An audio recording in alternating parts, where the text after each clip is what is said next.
வணக்கம் friends, welcome to food and information Tamil.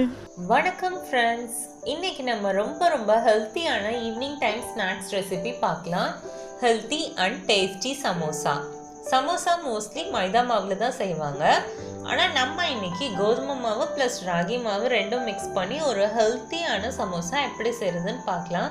ஒரு பவுலில் 3 டேபிள் ஸ்பூன் கோதுமை மாவு, 1 டேபிள் ஸ்பூன் ராகி மாவு சேர்த்துக்கோங்க.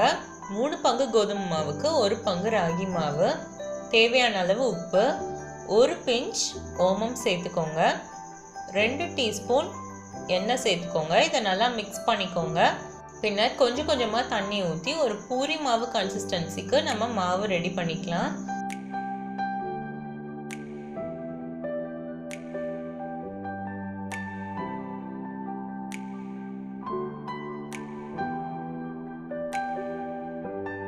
இப்போ சமோசாக்கு உள்ளே வைக்கிற உருளைக்கிழங்கு மசாலா செய்யலாம். ஒரு பேனில் 2 டேபிள் ஸ்பூன் ஆயில் சேர்த்துக்கோங்க. அதில் 1 ஸ்பூன் சோம்பு ஆட் பண்ணிக்கோங்க. ஒரு ஸ்மால் சைஸ் வெங்காயம் சேர்த்துக்கோங்க. வெங்காயத்தை நல்லா வதக்கிக்கோங்க.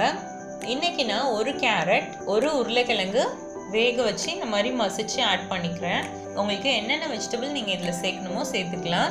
1 ஸ்பூன் இஞ்சி பூண்டு பேஸ்ட், 1/2 டீஸ்பூன் மஞ்சள்தூள், 1 teaspoon chilli powder, 1 teaspoon garam masala powder, தேவையான அளவு உப்பு, கொஞ்சமாக கருவேப்பிலை இதை சேர்த்து ஒரு 10 நிமிஷம் வரைக்கும் நம்ம இதை நல்லா பச்சை வாசனை போகிற வரைக்கும் வதக்கிக்கோங்க.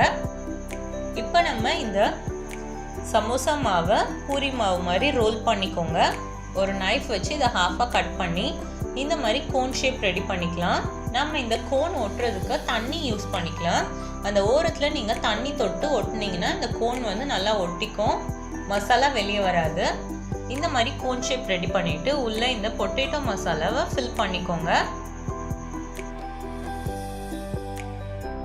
லாஸ்ட்டாக இந்த எட்ஜஸ்லேயும் நம்ம தண்ணி தொட்டு இதை ஒட்டிட்டிங்கன்னா நல்லா சீல் ஆகிடும், மசாலா வெளியே வராது. நம்ம சமோசா ரெடி ஆயிடுச்சு. இப்போ நம்ம இதை ஃப்ரை பண்ணி எடுத்துக்கலாம். ஒரு பேனில் எண்ணெய் ஊற்றிக்கோங்க. எண்ணெய் நல்லா சூடானதுக்கப்புறம் இந்த சமோசாவை போட்டு ஃப்ரை பண்ணி எடுத்துக்கலாம். இதில் நம்ம ராகி மாவு ஆட் பண்ணியிருக்கனால சமோசா நமக்கு கொஞ்சம் டார்க் ப்ரௌன் கலரில் வரும். நம்ம வீட்டில் உள்ள குட்டீஸை ராகி சாப்பிட வைக்கிறது ரொம்ப கஷ்டம். ராகி வந்து ரொம்ப நியூட்ரிஷியஸ் நமக்கு.